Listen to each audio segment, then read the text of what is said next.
반갑습니다. 아파트 사이클 연구소 소장 이현철입니다. 배짜입니다. 네, 반갑습니다. 네.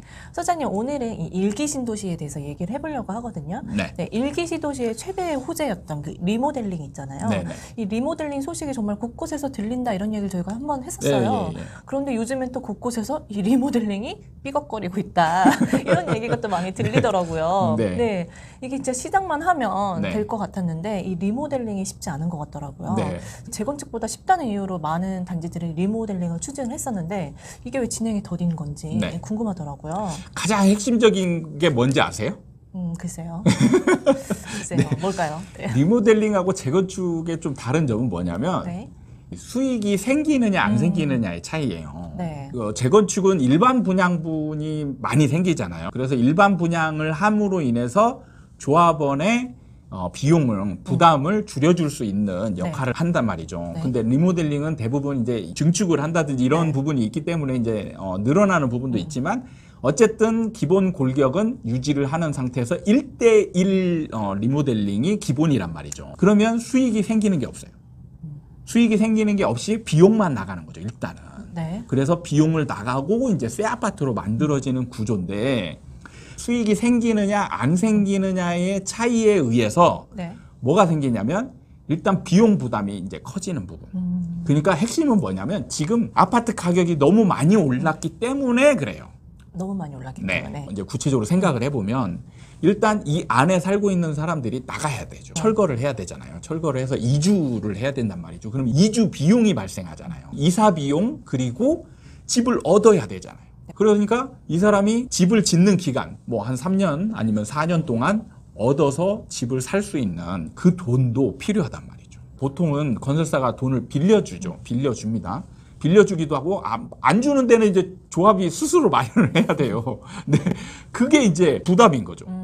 그러니까 문제가 뭐냐면 옛날 같으면 전세를 한 3억, 4억에 들어갈 수 있는 상황이었는데 지금 7억, 8억, 뭐 심지어는 주변에 10억 이렇게 가잖아요. 네. 그러면 이게 무조건 손해만 보는 거죠.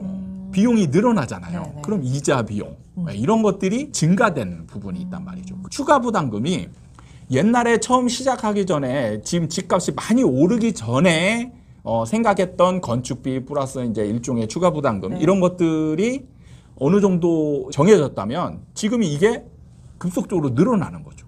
늘어나니까 이게 조합원들 입장에서는 자꾸 비용이 증가되는 구조로 가는 거잖아요. 네. 처음에는 리모델링해서 새 아파트로 되면 가격이 올라가겠거니 이런 부분만 생각했다가 이제 사업이 구체화되면서 생기는 이제 구체적으로 내가 알아야 될 부분들을 알아가면서 네.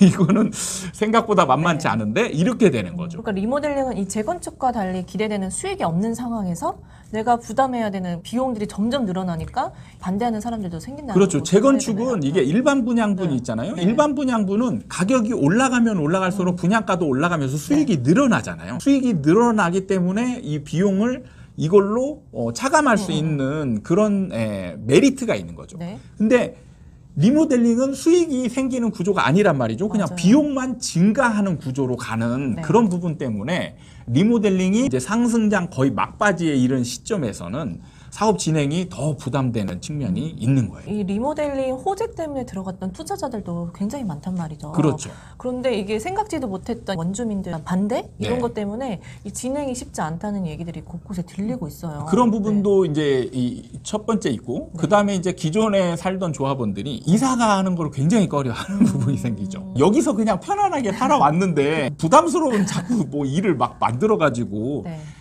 이 귀찮게 만드는 거죠. 이사도 가야 되고 네. 막 여러 가지 지금 부담스러운 부분들이 생기니까 기존에 살던 조합원들, 새로 들어온 사람은 사실 오로지 거의 수익만을 목표로 하기 때문에 네. 일종의 이런 거는 이제 몸테크죠. 이제 네. 내 몸이 좀 불편한 거 이런 네. 거는 감수하고 수익을 창출하기 위해서 노력을 하는데 기존에 살던 조합원들은 그게 아닌 거죠. 나는 새 집도 원하지 않는다. 네. 이런 사람들도 은근 많거든요. 지금 삶에서 변화를 주고 싶지 않은 거죠. 네네. 그러니까 사실 일기 신도시나 이제 서울 같은 경우 가보면은 거기서 오래 산 분들은 연세가 좀 있는 분들이 많아요. 네. 그러면 이런 게 귀찮은 거죠. 그러니까 이제 이분들은 나는 수익도 싫어. 나 그냥 이 집에서 편하게 살 거야. 네. 이렇게 생각하는 분들도 의외로 많다는 거죠. 그런 것도 그렇고 소장님 아까 말씀하신 것처럼 지금 집값이나 이런 전세가가 확 올라버렸기 때문에 네. 생각했었던 이 추가 비용이 정말 배로 뛴 상황이거든요. 네네. 그러니까 정말 이게 처음에는 찬성을 했다가도 네. 중간에 이거는 내가 생각했던 이 선이 넘는 것 같다. 네. 이렇게 좀 반대로 돌리시는 분들도 많은 것 같아요. 그렇죠. 그러니까 어쨌건 간에 이제 비용이 너무 많이 들어가면 이게 사업 진행이 어려워지는 측면이 있다. 소장님은 이미 알고 계셨던 건가요? 시작은 할 수 있지만 이렇다 할 결과를 내기에는 네. 좀 이 시기상으로는 좀 맞지 않는다. 그렇죠. 약간 리모델링은 지금 같은 완전 상승장에서는 큰 어떻게 보면 메리트가 없는 상황이에요. 이거 올라가는 장에서는 네. 굉장히 메리트가 있거든요. 네, 네. 올라가니까 그래서 빨리 신축을 만들어 버리면 근데 리모델링의 또 장점은 사업 진행이 빠르다는 게 장점이거든요. 올라가는 과정에 사업 진행을 빨리 해가지고 신축을 만들어서 그게 가격이 올라가면 부담금을 좀 내더라도 그걸 상쇄시켜 주니까 그게 장점이 됐던 건데 지금 같은 경우는 이제 거의 오를 대로 다 올랐기 때문에 여기서 더 오를 거다. 이런 측면보다는 이게 올라가면서 문제가 뭐냐면 새로 짓는 것들이 건축비도 올라가고 모든 비용이 증가되는 쪽으로 가기 때문에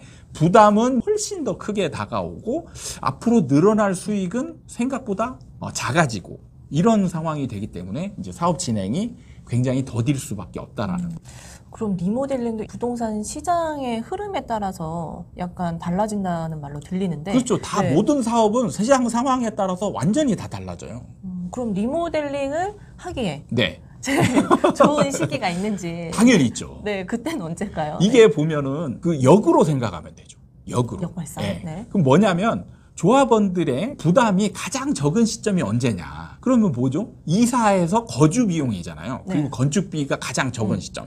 그게 보면은 시장이 가장 침체되어 있을 때. 시장이 가장 침체되어 있을 때 이런 추가 비용이 제일 적은 시점. 네. 근데 또 반대로 생각하면 네, 네. 침체되어 있을 때 이 건설사들이 리모델링을 추진을 하려고 할까? 약간 건설사는 아무 의미가 없어요. 왜냐하면 건축비를 조합원한테 받는 구조잖아요. 네. 그 부담금, 건축비를 조합원들이 내느냐 안 내느냐죠.